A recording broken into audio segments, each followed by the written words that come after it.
Hello, everyone. Welcome to this episode of SBJ Live. I am Dan Kaufman with Sports Business Journal. This is the Immersed Fan, providing unified and personalized experiences. It's presented by Deloitte, and we have a wonderful panel for you, as we always do on SBJ Live, and we will get to them in just a minute. But before we do, I will go over the logistics that I go over on every episode. So if this is your first episode, you'll want to listen to this. If it's not your first episode, I apologize, but I want to make sure that I drive this home because this is what makes these episodes valuable. It's your interaction with us. So I thank you for being here. And I want to tell you two things that are important for us. One, there's a chat feature at the bottom right on my screen, at least, as a chat bubble. If you click on that, you can introduce yourself and say hello and tell us where you're coming from. So please feel free to do that. If you see people who are messaging in the chat and you know them and you want to say hello, go for it. We encourage it. And I hope that you all will take advantage of that. The second one is there's a questions bubble right next to the chat bubble. We want your questions. I have a ton of questions. We're going to have a great discussion, but we want the audience questions. So what does that mean? That means there's no Q&A at the end. Don't wait till the end for your questions. Plug your questions in throughout. You can plug them in right now if you want. And there's an upvote feature, so you can upvote questions that you want to make sure that we get to. All right. Again, to the audience, thanks so much for being here. Make sure you introduce yourself. Make sure you give us your questions. And it is my pleasure to welcome to the SBJ Live stage Kat Harwood. She's a principal at Deloitte. Zaleen John Mohammed. She is CEO and president of the Bay Area Host Committee. And David Jarvis. He's a senior research leader at Deloitte. Thank you all for joining us. I'm going to give each of you about 30 seconds, maybe a minute, to tell us about yourself. And I'll start with Kat. Dan, we can do this in 30 seconds, right, guys? Go. Challenge. First of all, thank you, Dan, SBJ, for having us here today. Quick intro, I'm Kat Harwood. As Dan mentioned, I'm a principal at Deloitte in our sports industry practice. I spend all my days and nights essentially helping teams, leagues, and governing bodies think about how to maximize their revenue streams, improve operations, and really just solve big, hairy problems. And I'm going to pass it on to Z, because Z's one of my favorite partners in crime in trying to solve big, hairy problems together. Awesome. Thank you, Kat.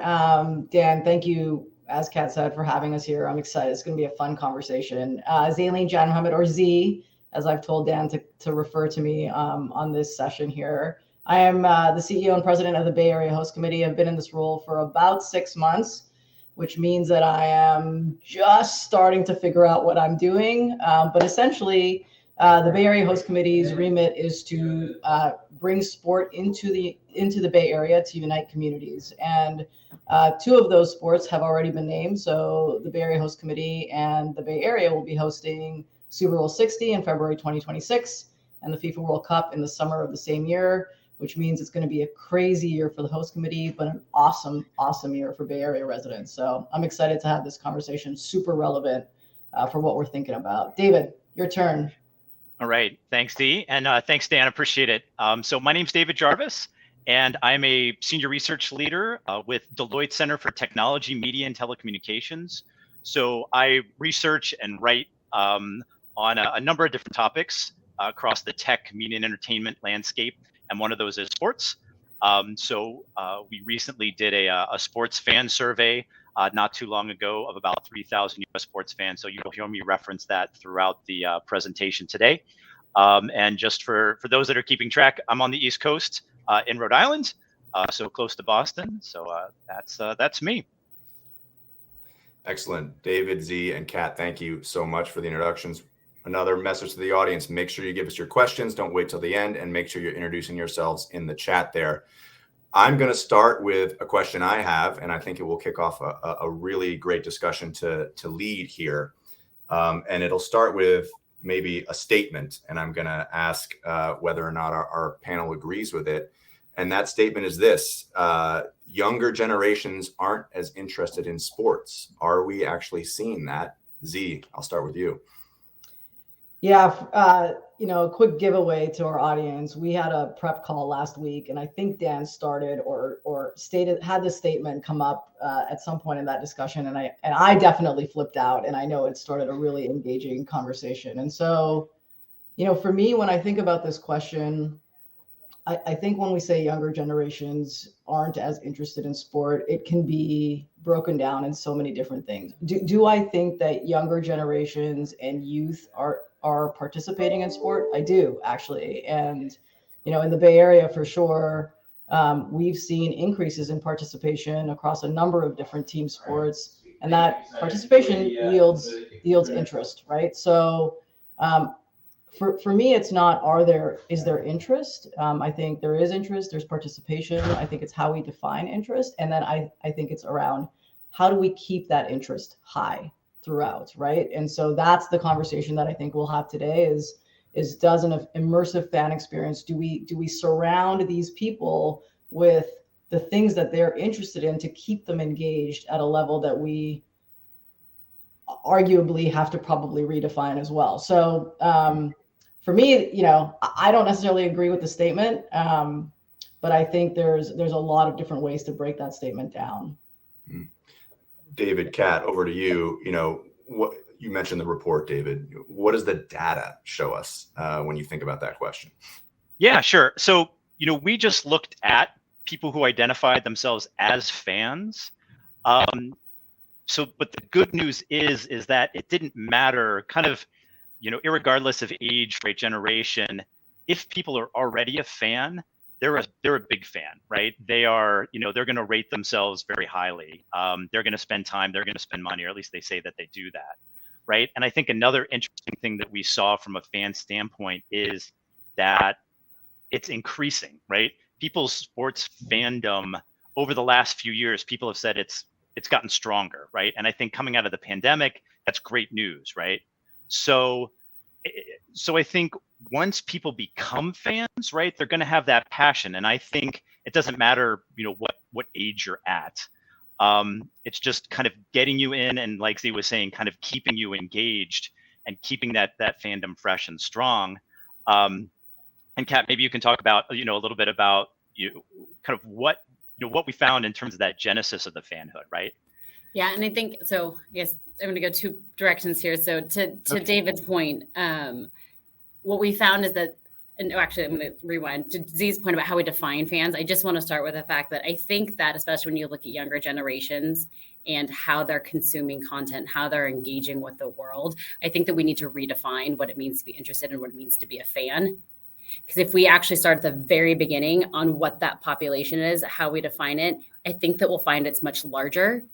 And it's just different, right? And so once we can figure out the measurement mechanism to find that to define that different sort of cohort, then you get into the goodness that David was just talking about of within fans, they want to engage, they want to spend, etc. And then to Z's point again, we just then need to focus on how we keep folks engaged, entertained, etc. as an industry. And so I think going back to the very beginning, some of the things that we did learn and that we've seen in our data is that what drives fandom is playing sports, as Z was mentioning, as well as having a parent who was a sports fan. Those are far and away the number two reasons that people become fans. And so I think if we can continue to drive youth to play sports and then capture them in sort of the metrics of them being fans, then I think that the story would be very different. But really that formula at the beginning, I think, is what drives that sentiment and that statement that you're mentioning, Dan, as you teed us up. So I'm actually going to throw it back to Z now. Z, so in your role as the CEO of the host committee, like how are you thinking about sort of the beginning of that fandom experience? Yeah, let me, Kat, answer this in two different ways, right? The first is, I'm actually really interested to see what happens when you bring a world sporting event, right? When the FIFA World Cup comes here in 2026, what actually that does to fandom in soccer, right? Because what we saw in '94 is that there was a significant acceleration when there was a huge event that everybody was paying attention to. There was engagement in a participation perspective. There was engagement from a viewership perspective. Like everything exploded for that sport, right? And so there are parts of fandom that are impacted, hopefully positively here, when major things are happening in the world, right? And they're culturally relevant. So that's kind of point number one of like what I'm focusing on as we build towards these big sporting events. and that the whole country actually should be focusing on to basically galvanize what's going to happen in the US.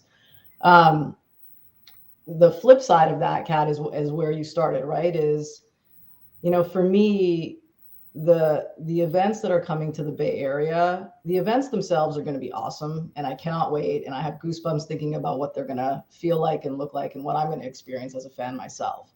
But it's what we do with those to build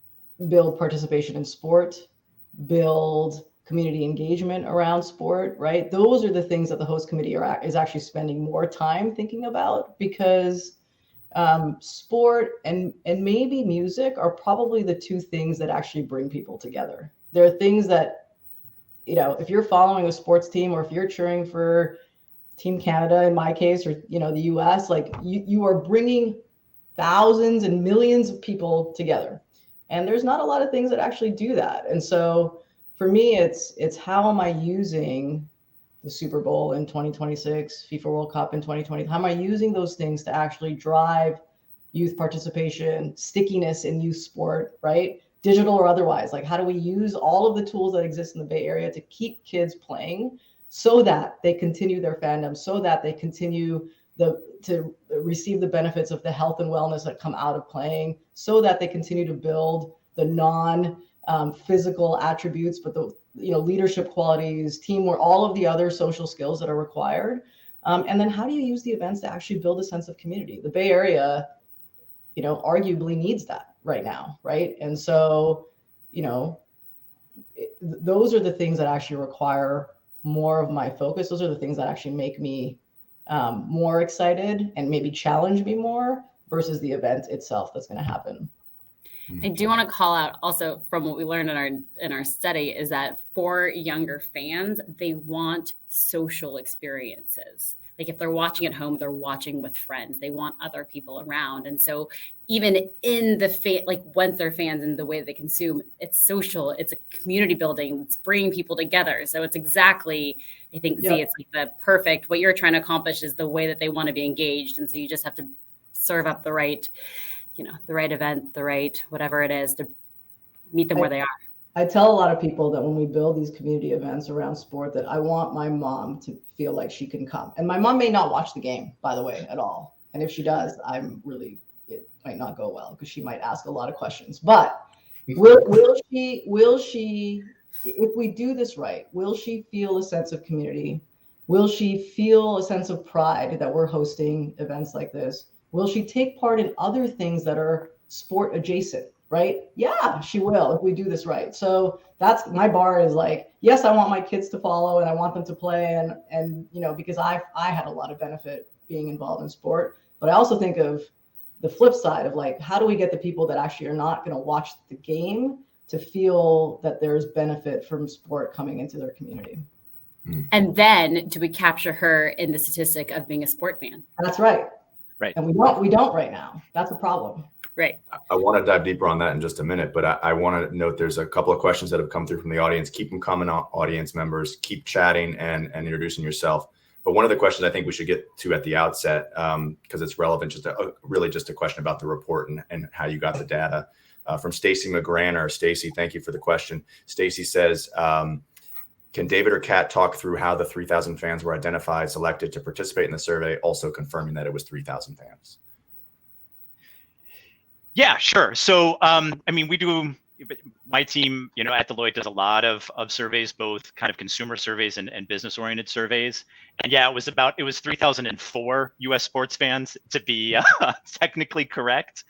And yeah, we basically use, we work with our partners to, connect with sports fans and have these surveys, and to kind of, I say they were sports fans. So we just ask some questions up front to kind of determine if they are sports fans. We basically just ask. It's really easy. We say, well, are you a fan of this? Are you a fan of that? Are you a fan of sports? Oh, all right. You say you're a fan of sports. And not to get too technical, but research that we've done, that's really the simplest way. Like, you can ask people, hey, on a scale of 1 to 10, how much of a fan are you?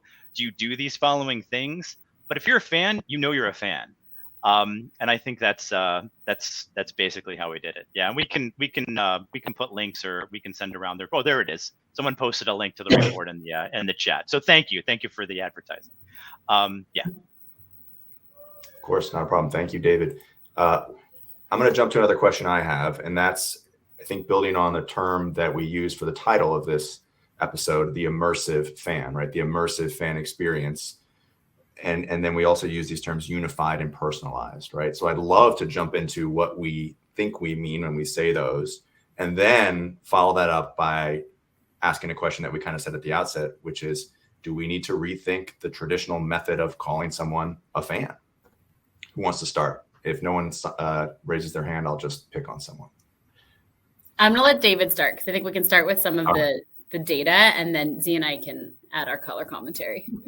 Go ahead, David. Yeah, yeah. I can work with like what we thought kind of the immersive fan experience was kind of going into this, and it was really the genesis of us doing this survey. We wanted to understand what the immersive fan experience was and how it was evolving. So we really view it as the live event kind of being at the center, right?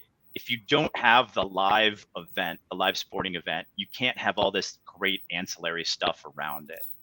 And so, I think today you're starting to see this evolve, and I think you're going to see it more in the future.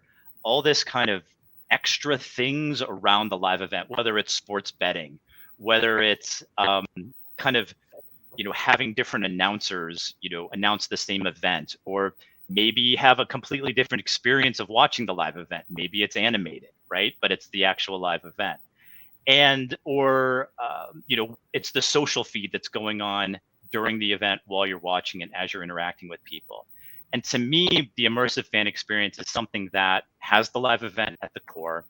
It's digitally mediated, right? And it's personalized. So you can have two different people watching the exact same live event, and they can be experiencing it completely differently by dialing in betting. Maybe I just want to see all the live, the odds and the lines changing over time, right? I want all the data, or maybe I'm like a big data, a data head, and I want all the different data from the event on my screen all at the same time. Or maybe I want a social feed. Maybe I'm co-watching it with a couple other people. And we're chatting and talking and having a really, in-depth social experience. Maybe this isn't, super popular yet, but maybe I'm consuming it through, VR, right? Maybe I'm having that kind of experience. So that's basically kind of how we viewed it. And we wanted to understand, do people want that? Like, how is that evolving? How are people engaging with all these different digital channels around the live event? Yeah, and I think that sort of in the spirit of where technology is taking us and how things are changing, I mean, everything that David just articulated wasn't possible 10 years ago, right? We all sat down in front of a TV and watched one broadcast. And the way that I think about it, to your question and the word personalized, David went into it a little bit, but I would love a world where, I get a very, very different set of content served to me than David would. And it's totally personalized to not only where we are, right? Like sports betting's legal in Massachusetts, is not legal in California. So maybe there's aspects of that. But I always joke with my friends that while watching sporting events, I'm constantly on my phone. I'm usually checking where various players went to college or hometowns or just what their college major was, things like that. And so like maybe instead of me having to do that on a second screen, I'm actually getting pop-up bubbles, right? There's various overlays that you could put in to truly personalize the experience to what you want. And I think what's interesting is that technology is actually leading in a direction where those different types of things are possible. And you might be able to pick different, almost like filters that you could add to what you're consuming. And so to me, that's the personalized and immersive experience. You want the cat cast. I want the cat cast, exactly. Cat cast, there you go. Branded right here on SBJ Live. I like it. I want to see it. I've been really intrigued by the words immersive fan just in general. And as David was talking, I definitely agree with it starts with the event and it's how you get your own personalized experience. I think where my head goes is immersive fan for me means that no matter how you engage or consume, whether you're doing it in your home, whether you're doing it in your car on your way to multitask and do a bunch of errands, or whether you're at the game, right? Like, do you feel like you're receiving the information you need to engage at the highest level, right? That for me is when I think of the words immersive fan, that's what that means. And so, I think some of the things that I think about as in this role at the host committee is the people that are going to consume at home. Those are rights that are definitely not controlled by me, but am I thinking about how that experience looks and feels? Sure. And am I going to support the properties that actually hold those rights as they think about it? Absolutely, I am.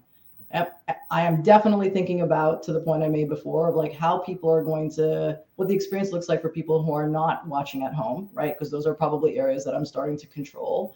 And then more specifically, how do I use the tech that exists in the Bay with transportation agencies, with security companies, to make sure that when you're getting to the place you want to go to, whether that's at the stadium itself or to a fan experience event, that experience is frictionless, it's efficient, it allows you to consume sport in a longer period of time than just being at a game or watching the event, right? And so, can you get onto a light rail system using mass transit and experience soccer somehow in a very cool way using VR, augmented reality, etc., and already feel like you're having an immersive fan experience? Those are the things that make this really cool for me, and hopefully, if David doesn't disagree, fit into the definition of the immersive fan experience, because it actually, you're still building fandom along the way, right? So now, do I have hundreds of ideas in my head of what could fit into an immersive fan experience? Absolutely, I do. It's finding the ideas that actually, where technology is ready, right? Because you don't, if you're going to deal with hundreds of thousands of people, you want that to be a good experience. And then, what are the brands that are going to come to the table and help me build it? And luckily, I live in a community where that hopefully will happen quite easily. But that's what I think about, is picking the select few of okay, this is going to make the experience of someone who comes to the Bay, right? If you're a fan and you're following your team at the FIFA World Cup and you're visiting 3 cities, when you come to the Bay, that experience should be different. As it should be when you go to New York, as it should be when you go to Houston. So, what experience am I creating using tech under the definition of the immersive fan experience, so that people feel like their fandom can be elongated for the entirety of that time?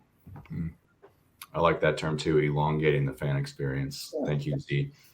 We've got some great questions coming through from the audience. Keep them coming. I do see some people plugging the questions into the chat. If you can plug the questions themselves into the question tab, which is right next to the chat, it'll make it much easier for us, because we can also see which questions are the most popular as people upvote them. David, a question for you. We talked about multitasking. I was very interested when I looked at the report on the variations among generations when it came to multitasking, but also when it came to other stuff that you studied. Talk about those variations among generations. Sure. Yeah. And I think, part of the immersive fan experience, right? And we have all these different digital engagement channels. You want to use all of them all at the same time, right? And kind of building off a little bit what Z was talking about, you don't want to overshadow the event, right? You want all these different things to enhance the event, right? And enhance your enjoyment of the event without getting in the way. And so today, right, we use lots of different screens, right? I got my phone. I got, if you're a huge fan, maybe you have multiple TVs. They're all doing different things. And we found in our survey that overall, 75% of all fans multitask in some way, or admit to multitasking in some way while watching a sporting event, right? Mm-hmm. And number one is stats, right? Looking up stats. What does this mean? What does this play mean? What's the percentage of that? What did this person do 3 years ago? And then it's a lot of social media. Those were kind of the next 2 things that were most popular, right? Reading comments and opinions, right? Following along, and then also talking with your friends, right? Just using a messaging or chat app to talk with your friends while you're kind of watching. And then fourth, and then I'll cut it off there, is just watching another event. on a different device. And so I think what's really important is to be able to enable these different experiences without getting in the way of the event. And in the streaming era, this gets a little bit more difficult, right? Because I don't know, I mean, it depends what generation you are, right?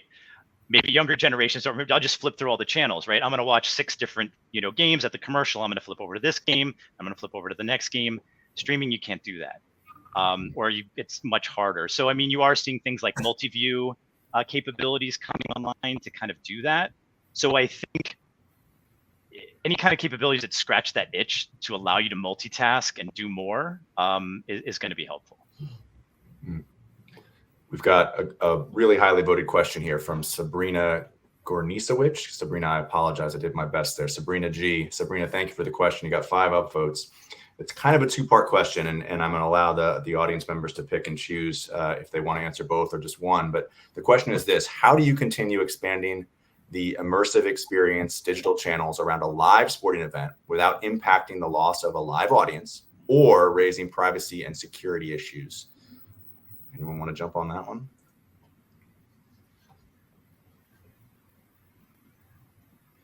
All right. Well, I can start a little bit. I'm sure Kat and David will jump in here, but we're pausing because it's actually a really good question. The privacy and security issues, obviously David's going to be all over this one, but this one for me, in many of the roles I've had kind of over the length of my career, is one that floats to the top and needs to be taken very seriously, right? And so as we do this, I think there are a lot of parameters in place and regulation and now solutions to making sure that people are agreeing to share data or agreeing to participate in the experience that you put in front of them. And there has to be optionality if they don't want to, for sure. So that second part of the question, I feel pretty, do I feel like the ways that we're going to ask fans to engage are going to broaden and deepen? Yes. Are there going to be new solutions that are required because of that? Yes. But do I think that we have a good model in place and that we've had a lot of learning over the last, 2 to 5 years on how to do this? Also, yes. So this one, I feel like there's a way to do this, and with the right people in the positions that put these questions together, ask people to participate, I feel pretty good that this one will be handled.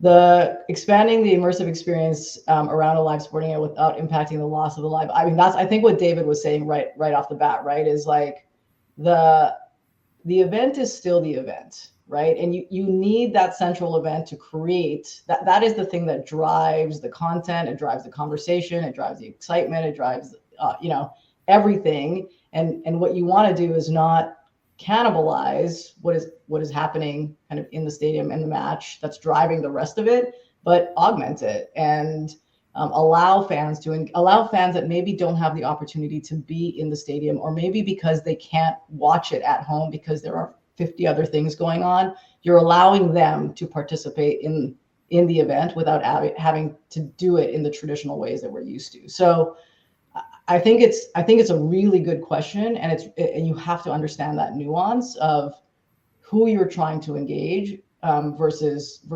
cannibalizing what is already happening that's driving everything else.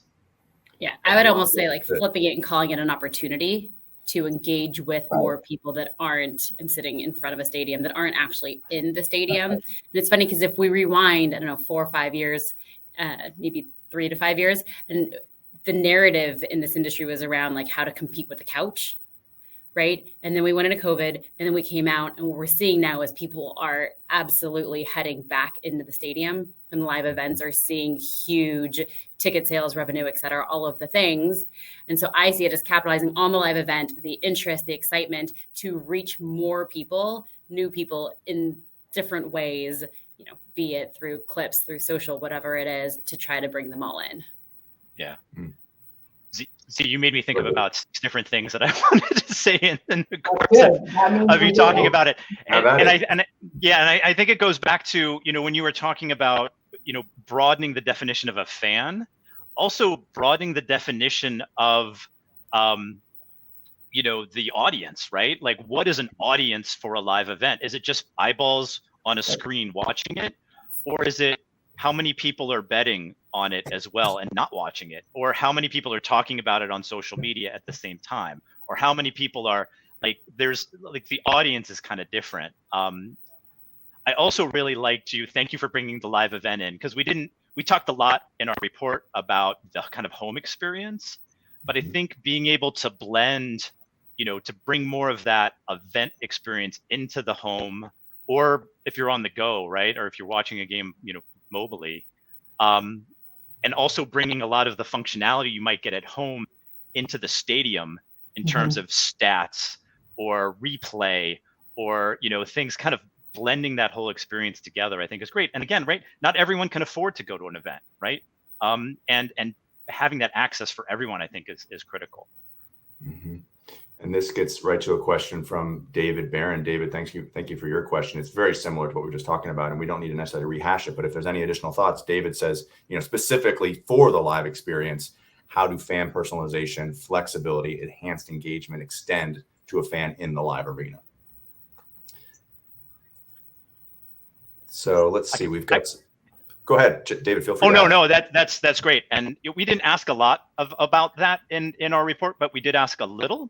And it was mainly about how people use mobile devices in arenas, stadiums, things like that. And it is that people just kind of want more functionality that they get at home in the arena, right? I want to be able to watch replays from multiple different angles, or I want to look at stats, or maybe I want to be able to, in places where it's legal, I want to be able to bet in real time on the game while I'm sitting there, right? Yeah, I do think. Go ahead. You go. Well, I was just gonna say, I think part of this also, that in terms of how technology is changing and what we can enable quickly, is that you do need some specific hardware and infrastructure in stadiums to be able to support all of the things people want to be doing on their phones. And I think right now we are also seeing an uptick in the number of stadium renovations, new stadium builds, et cetera. It's just going to take a little bit longer to meet fans in terms of what they want from a digital experience in a venue versus at home because of that. Yeah, the point I would add on top of all of that, I agree with. The point I would add on top is,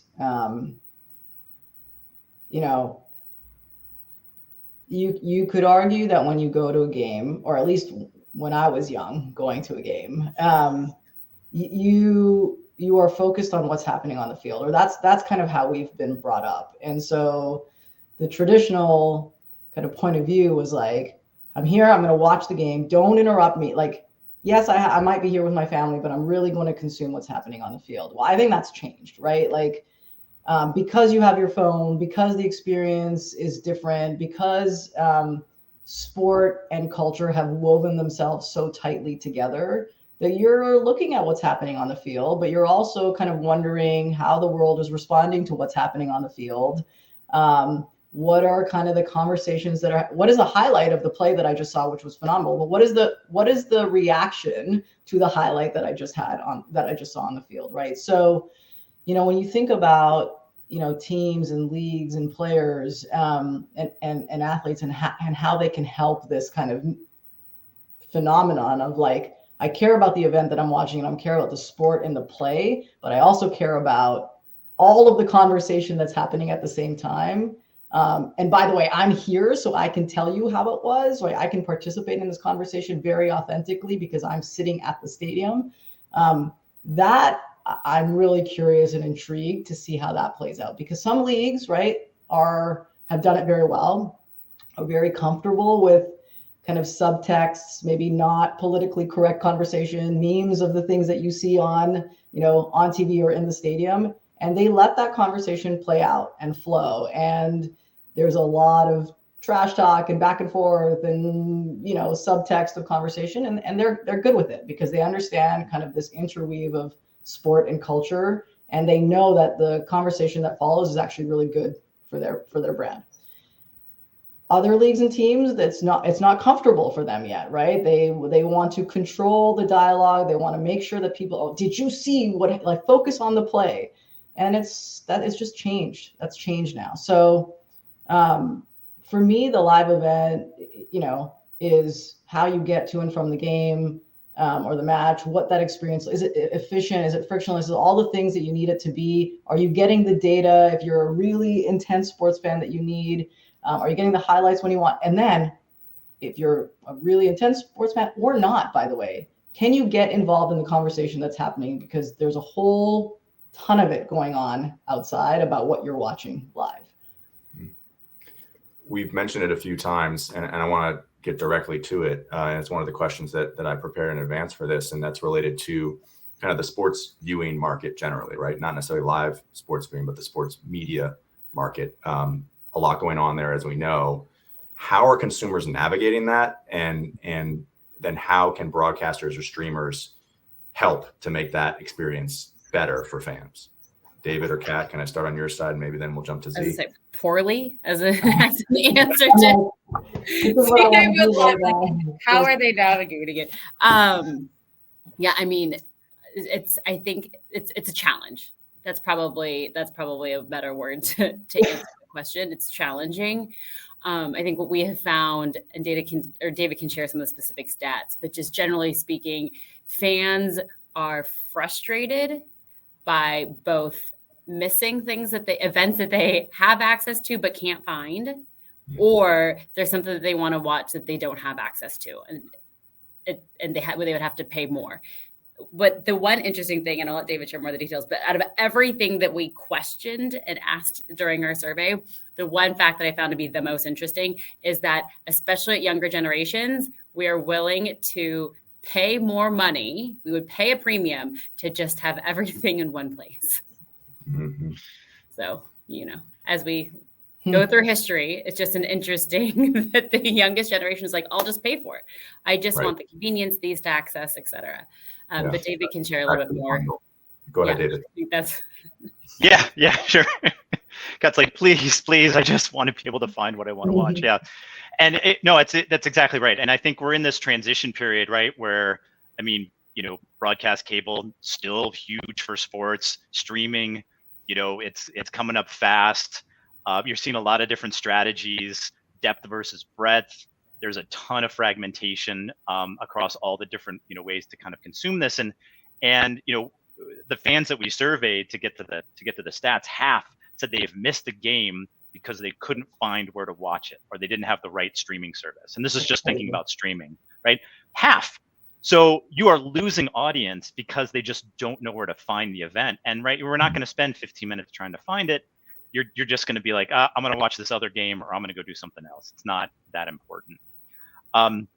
Or like, I have to subscribe to too many different services, or like, I'm a fan of one team. How do I just watch all the games for that one team? And I mean, different leagues and different streamers are approaching it in different ways, but like, you can't get all the games to the team you want, like when you want it, right? And so simplicity and accessibility, right? That's what's going to be, I think, key going forward. And I know it's a balance for these companies, right? Between profitability and spending on rights and what they kind of can and can't do.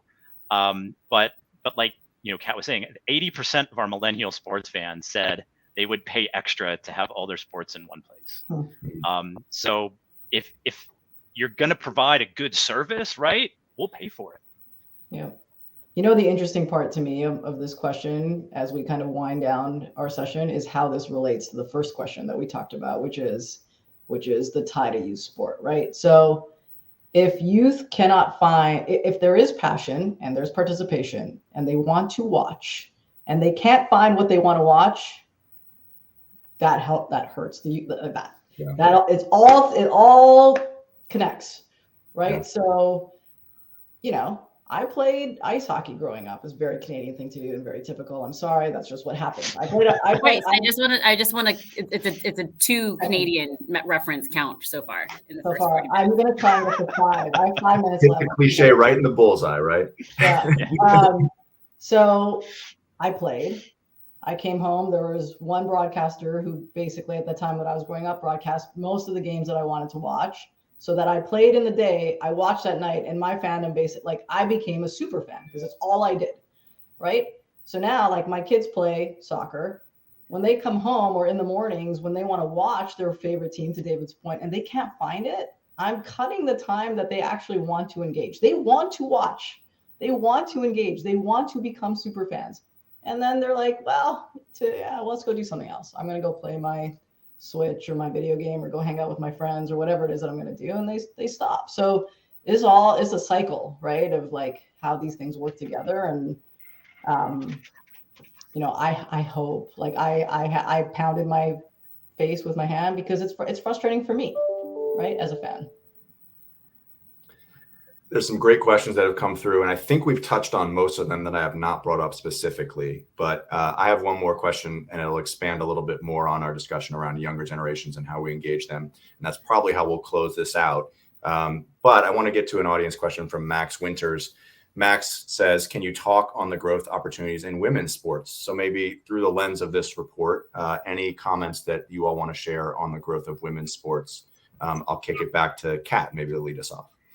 Well, I wasn't going to go into the direction of the report, but more sort of around just everything we're talking about around access and ability to find the content. I think that, to me, the biggest challenge currently with women's sport is actually less being able, it is still being able to find it, but it's also just around, it's just not out there. And that's the biggest thing that I think that we as an industry need to tackle and address. And it's going to require big groups of people coming together, or at least the right people coming together to make a huge shift in just the percentage of women's sport content that is available through the normal, or the general, the big channels. And so I think what we do find is that when you actually look at women's sports content on a major network at the right time, the viewership's great. The numbers are great. They're also selling tickets to their live events. It's the accessibility. That's the current challenge. Yeah, what I love seeing now, Kat, is exactly what you're going to say. Is like when you make it accessible, it blows up. Like it's relevant. There's an audience. It's exciting. Like the content is great. And then, it happens and people are like, oh my God. And you're like, yeah, it's here. It's just someone has to make it accessible or numbers of people have to make it accessible. I actually, outside of that, I'm not actually sure there's an issue. Like there used to be arguments of like, is it a competitive product? Is there actually an audience? I actually don't think there's any issues there anymore. I think it is just access. We've got about maybe 5 minutes. I'm going to get to one more question, but first I want to thank the audience for being here. Thank you so much. If you felt like you put a question in there and we just didn't get to it, you can message me with it. I'm going to drop my email in the chat and we'll see if we can get it answered if you really feel like we didn't answer it here. And I'm going to give a thank you right now to Deloitte, to Kat, to David, and of course to Z for being here. We couldn't do these things without you. So thank you so much for taking the time to do this. And then finally, a plug for SBJ Live. We do this nearly every week, and we've got another one next week and another one the week after that. When you get your confirmation email for registering for this, and then when you get a follow-up email, all the information will be there for you. We hope to see you on a future episode as well. And thank you for being here. So let's close it out by continuing along the discussion about a younger generation of sports fans. And let's maybe focus specifically on social media and different ways of consuming sports. How can teams, leagues, organizations across the board, and even players themselves think about meeting that audience where they are? And Zaylene or Z, if you can speak to that through the lens of what you're thinking at the Bay Area Host Committee, that'd be great too. Yeah, I think for us, it's really based in this is understanding the value of community, right? And so you could see this in the research as well. Like the reason people follow sport is that it's exciting and there's something to follow and you find passion behind it, but it brings people together. And I think really focusing on that sense of community and bringing commonality amongst people is where we're really focusing on from a host committee perspective. And so for us is like, when we have fan events around the bigger live event that's going to come to the Bay, how do we make sure that we're building authentic places where groups of people that have commonalities come together and celebrate and engage in a way that's authentic to them, right? And feel a sense of pride that I am from the Bay and these things are coming to my community. So I think when you can take a demographic and that's your area of focus, but you use almost intangible and emotional factors to get them to engage. That's where like there's the secret sauce of like, you have something tactical or tangible in front of them, but you're using emotion to tie things together. That's kind of what we're going to do. And sport does that, right? Sport naturally brings people together. For us, it's just, if we're talking about a community of San Jose versus the community of Oakland, those are two very different communities that are going to celebrate and engage and consume in different ways. And so we have to be mindful of that and allow for that to happen, right? Youth or otherwise. That's where like the focus of the Bay is going to be over the next few years. I was going to kick it to David and then give Kat the last word, but if you guys want to fight over the last word, you can do that. Go, David. You can have the last word, Kat. Oh, yeah, the last word. The last word. There we go. Oh, okay. All right. This makes it easy. David, go ahead. All right. So I just maybe thinking about, talking about that building community a little bit and with younger generations. I mean, social media, right? That's the community. And we saw a lot about how Gen Z or the youngest generation really are using social media as both a primary channel and kind of a complementary channel, right? They're consuming content through social media, and then they're also using it to enhance how they're consuming other sporting events, right? Live sporting events. But I think the interesting part is how much social media and following athletes online influences the behavior of Gen Z consumers, right? Mm-hmm. And so, nearly 50% of Gen Z sports fans told us that because they follow an athlete online, right, they're going to watch an event they're at. Or, a third said they're going to they've attended a live event because an athlete that they followed on social media was there, right? The same in terms of influencing for, following other brands or buying other brands or following other athletes, things like that. So it's not only like a consumption channel, but just the way that athletes, sports, and leagues can influence the behaviors of people.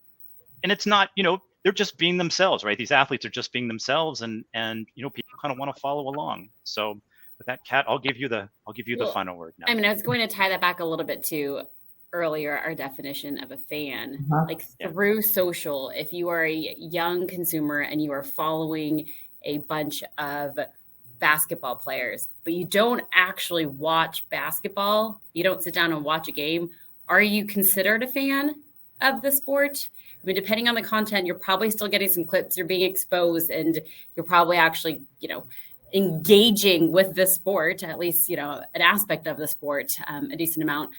I would consider them a fan, depending on what they're watching, et cetera. And so I think, what I'll leave as my last point is I think that there's an opportunity here for everyone in the ecosystem, in the industry, to invest more, recognizing that individual athletes can be the first hook through social, et cetera, to bring people into the product. I think there's an opportunity for us to invest in helping athletes curate their brands, understand how to run their socials, et cetera. And to Z's point earlier about, sort of the different opinions on some leagues, et cetera, on whether or not you embrace the social narrative and the commentary, et cetera, like, I think you have to, because it's just a missed opportunity if you don't. Mm-hmm. Kat, David, and Z, thank you so much for your time. A virtual round of applause to you. To the audience, thanks for being here. Thank you to Deloitte for the support. Hope to see the audience members next week on the next episode of SBJ Live. For now, everyone have a great week. Thank you so much. Wonderful. Thanks, everyone.